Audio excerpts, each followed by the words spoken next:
Do you tend to wonder why women or men are unattractive to you? In this video, I'm going to share with you 2 main reasons of why it happens, including one that is handled and what you can do about it. My name is Koloina and I am a dating, mindset and self-improvement coach for high achievers. I help singles become the best version of themselves to attract their ideal partner. So subscribe to my channel if you are not already.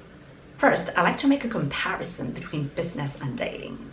I know it sounds weird, but it's just like when you launch a new product or offer. You need to make sure of the product market fit so the launch is successful, right? Who is your target audience, your specific niche, your avatar? Who is your ideal customer? And in dating, who is your ideal partner? So the first stage is definition of your vision. And it's very important because when you tell me women find me unattractive, it's too generic. It's well known. When you try to appeal to everybody, you actually appeal to nobody. Like, what type of woman do you want to have in your life? Is that woman or that man ambitious? Does he or she like taking risk? Or on the contrary, does she prefer security? Does she lead a calm, chill lifestyle? Is it someone who likes reading, who likes knowledge, fun, someone super organized? So the first step in attraction is definition of your ideal partner.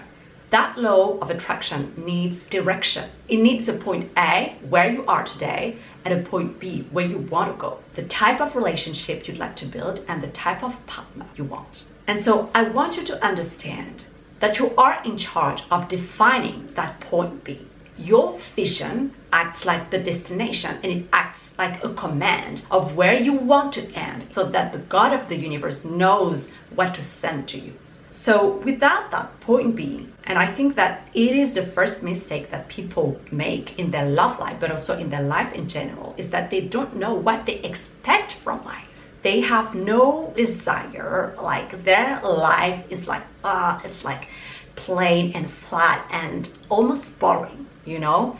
And so I want to encourage you to define clearly the type of partner you would like to have in your life, so that you can set the law of attraction in motion towards your desired destination. So definition is the first step.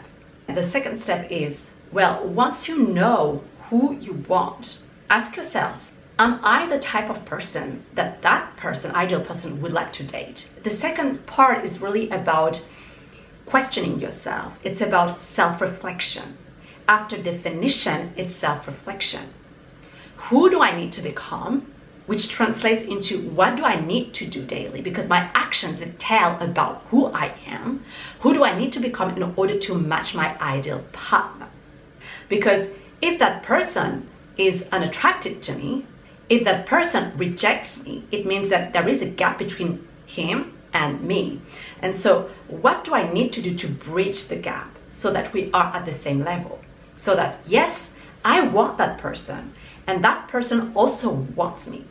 So there is reciprocity. There is mutual attraction that translates into connection. So one, who do you want? And second, who do you need to become so that you become a mutual match? And to answer that question, like, I would also invite you to check your past relationships. If you've ever wanted to be with someone, but that someone rejected you, she or he dumped you, can you look at that failure as actually a feedback? More than a mistake, it's a lesson of self-improvement so that you can do better the next time, that you can finally match your ideal partner. How can you start acting, and ultimately, who do you need to become? The second thing about being attractive, I'm going to tell you a story of a guy who would write me on Saturday morning to tell me, well, are you available this afternoon for a coffee? Which I answer, well, I have already planned something, so I am busy, sorry. And a week after, he leaves me a 1-day notice again, and he asked me out for a second coffee the day after, which I say, well, unfortunately, I have a busy schedule and I am unavailable again. And he says something like, well, it seems difficult to have you. And I thought, well, Is it that it is difficult to have me because I have a busy life, like I enjoy my life, I live a full life? Or is it that you have nothing to do? So of course you have plenty of free time because your life is actually empty. And you allow yourself to ping me randomly last minute. And so at that time, like how available he was, told me about how tasteless, insipid and boring his life actually is. Your occupations or your lack of them, like it gives me a first impression and a taste of your life. And honestly, when I know that somebody has nothing in their life, like they clearly do not enjoy life, because when you enjoy life, you truly make the most of it. You truly live a full life, which translates into a busy schedule. And so when I see that, it doesn't make me want to enter your life. I don't want to insert into your life. And so his way of living actually repelled me. If I was attracted to him physically, the way he lives, like his lifestyle, repelled me. And so I want to encourage you to have a look at your daily life. Live a life that is attractive. It's not just about being attractive physically or emotionally. First, it starts with yourself. How can you live a life that is interesting to yourself first? Because it is useless to live a life that you hate so that you end up bitter and resentful and so unattractive to women or to men. Like, how can you create a life that you love, that you enjoy, so that you radiate? And as a consequence, people are naturally drawn to you. And the right type of people who resonate with you. So that is my second tip to look attractive, is to live a life that is attractive. Lastly, I want to share two comparisons with you. The first one is I would compare that empty man, empty shell, to a house that has no furniture, no decoration inside. It's empty, it's insipid, it's tasteless, it's boring.